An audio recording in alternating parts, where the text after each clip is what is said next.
Welcome to love Guru girls channel. நான் உங்கள் relationship coach love குரு பேசுகிறேன். ஸோ டாப்பிக்கில் போகிறக்கு முன்னாடி கேர்ள்ஸ், நம்ம லேடிஸ் சேனலில் ஒர்க் ஷாப் வைக்கலான்னு இருந்தோம். ஒரு வீடியோவில் 20 கமெண்ட்ஸ் ரீச் ஆயிருந்துச்சு அப்படின்னா நாங்கள் ஒர்க் ஷாப் கண்டிப்பாக வைக்கணும்னு சொல்லியிருந்தோம். பட் ப்ராப்ளம் என்னன்னா 20 கமெண்ட்ஸ் வரல கேர்ள்ஸ். ஸோ இப்போதைக்கு எங்களால் அந்த ஒர்க் ஷாப் வைக்க முடியாது.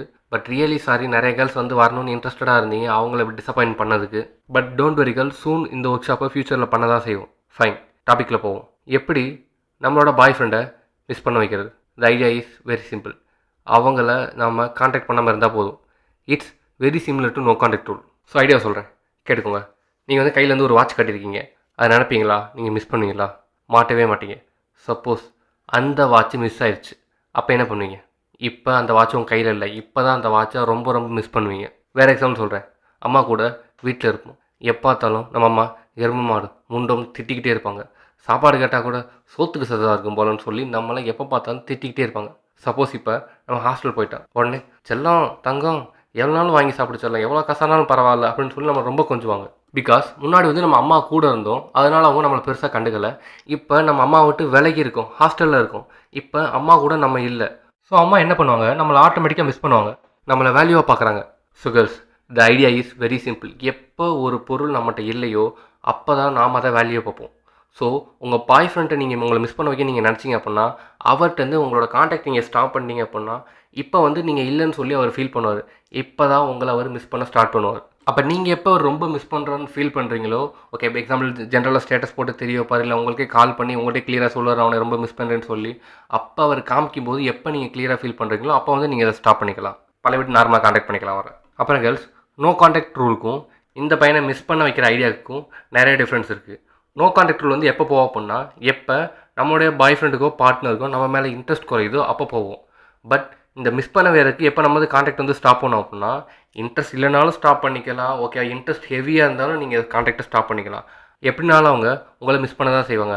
பட் அவங்க ஹெவியாக இன்ட்ரெஸ்ட் இருக்கும்போது அப்போ நீங்கள் அவங்களோட காண்டாக்டை கம்ப்ளீட்டாக ஸ்டாப் பண்ணீங்க அப்படின்னா உங்கள் மேலே ரொம்ப அப்சஸ் ஆயிடுவாங்க.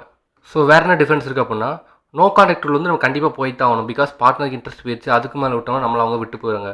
பட் பார்ட்னரை மிஸ் பண்ண வைக்கிறதுங்கிறது வந்து கண்டிப்பாக பண்ணணும் அவசியம் கிடையாது. பட் பண்ணாலும் தப்பு கிடையாது. பின் குறிப்பு, நீங்கள் அவங்கள மிஸ் பண்ண வைக்கும்போது அவங்க வந்து கண்டிப்பாக சஃபராகத்தான் போகிறாங்க. பிரச்சனை என்னென்னா, என்னை போன்ற சில அப்பாவி இளைஞர்களும் ஊருக்குள்ளே இருக்காங்க.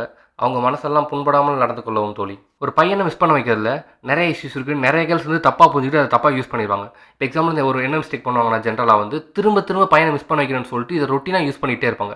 அப்போ என்ன பிரச்சனைன்னு நான் சொல்கிறேன். இப்போ எக்ஸாம்பிள் வந்து உங்களுக்கு வந்து ஒரு ஹஸ்பண்ட் இருக்காங்க. உங்கள் ஹஸ்பண்டை போய் வந்து ஏதோ ஒரு பிரச்சனை, உடனே நீங்கள் போய் என்ன சொல்லுவீங்க? இல்லை நான் எங்கள் அப்பா வீட்டுக்கு போகிறேன் அப்படின்னு சொல்லுவீங்க. உடனே ஹஸ்பண்ட் என்ன பண்ணுவார்? இது சொல்லுங்க, இதுக்கெல்லாம் மாடி கொச்சுக்கு அப்படின்னு சொல்லிட்டு டக்குன்னு காலில் வந்து கொஞ்சுவார், கெஞ்சுவார், எல்லாம் பண்ணுவார். சரியா? நீங்களும் சரி ஓகேன்னு சொல்லிட்டு விட்டுருவீங்க. அப்புறம் என்ன பண்ணுவீங்க? செகண்ட் டே திரும்பவும் ஏதாவது பிரச்சனை வச்சுன்னா, இல்லை இதெல்லாம் சரிப்பட்டு வராது, ஓகே நான் வந்து எங்கள் அப்பா வீட்டுக்கு போகிறேன் அப்படின்னு சொன்னீங்கன்னா, இப்போவும் உங்கள் ஹஸ்பண்ட் பழைய உங்கள்கிட்ட கெஞ்சுவார், கொஞ்சுவார்.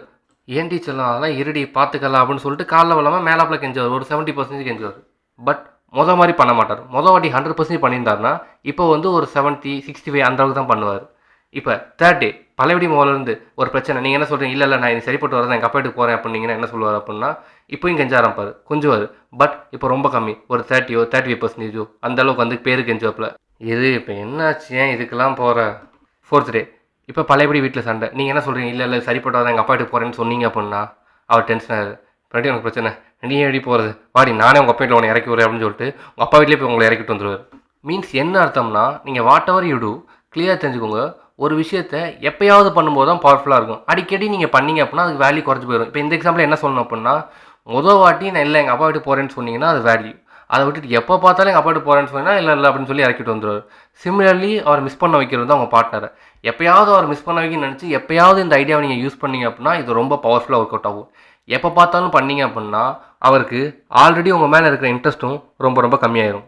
செகண்ட் மிஸ்டேக், அடிக்கடி அவர் மிஸ் பண்ண வைக்கணும்னு நினச்சி நீங்கள் யூஸ் பண்ணி என்ன நடக்கும் அப்படின்னா, கிளியராக அவருக்கு தெரிஞ்சிடும் இவர் கேம் ப்ளே பண்ணுறா அப்படின்னு. நீங்கள் கேம் ப்ளே பண்ணுறீங்கன்னு அவர் ஃபீல் பண்ணாருன்னா என்ன ஆகும்னா, அடுத்து அவர் உங்களை ட்ரெஸ் பண்ண மாட்டார். ஒருத்தவங்க நம்ம ட்ரெஸ் பண்ணாமல் கம்ப்ளீட்டாக நம்ம லவ் பண்ணுவாங்கன்னு நினைக்கிறீங்க, வாய்ப்பே கிடையாது. ஸோ அவர் ட்ரெஸ் பண்ணல அப்படின்னா அவர் உங்களை லவ் பண்ணுறதை ஸ்டாப் பண்ணிடுவார். ஸோ கேர்ள்ஸ், இதை நம்ம வேறு வழி இல்லை, கரெக்டாக தான் பண்ணி ஆகணும். நான் என்ன சொல்கிறேன் அப்படின்னா, இதை கண்டிப்பாக பண்ணணும்னு அவசியம்லாம் கிடையாது. பட் பண்ணாலும் தப்பு இல்லை, when it is very rare. So girls, இந்த சைக்கலாஜிக்கல் ஐடியாவை யூஸ் பண்ணி நீங்கள் உங்கள் பார்ட்னரையோ பாய் ஃப்ரெண்டையோ மிஸ் பண்ண வச்சுக்கோங்க. நம்ம லவ் குரு சேனலில் உங்கள் க்ரஷ் எப்படி லவ் பண்ண வைக்கிறது, உங்கள் ரிலேஷன்ஷிப்பில் ஒரு இஷ்யூ, இல்லை உங்கள் எக்ஸ் எப்படி உங்களை திரும்ப லவ் பண்ண வைக்கிறது, இந்த மாதிரி எந்த ஒரு இஷ்யூனாலும் சரி நாங்கள் ஃபோன் கன்சல்டேஷனும் பர்சனல் கோச்சிங்கும் கொடுக்குறோம். சப்போஸ் உங்களுக்கு அந்த சர்வீசஸ் வேணும்னு நினச்சிங்கன்னா கீழே லிங்க் கொடுத்துருக்கோம், அதில் போய் புக் பண்ணிக்கோங்க. நாங்கள் உங்கள் இஷ்யூவை கேட்டு அதுக்கேற்ற கரெக்ட் சொல்யூஷன் சொல்லி உங்கள் பார்ட்னரை உங்களை லவ் பண்ண வைப்போம். அதுக்கு 100% கேரண்டி. நம்ம சேனலை நீங்கள் FB இன்ஸ்டாகிராமில் ஃபாலோ பண்ணணும்னு நினச்சிங்கன்னா கீழே அதோட லிங்க் கொடுத்துருக்கோம், அதை கிளிக் பண்ணி ஃபாலோ பண்ணிக்கோங்க.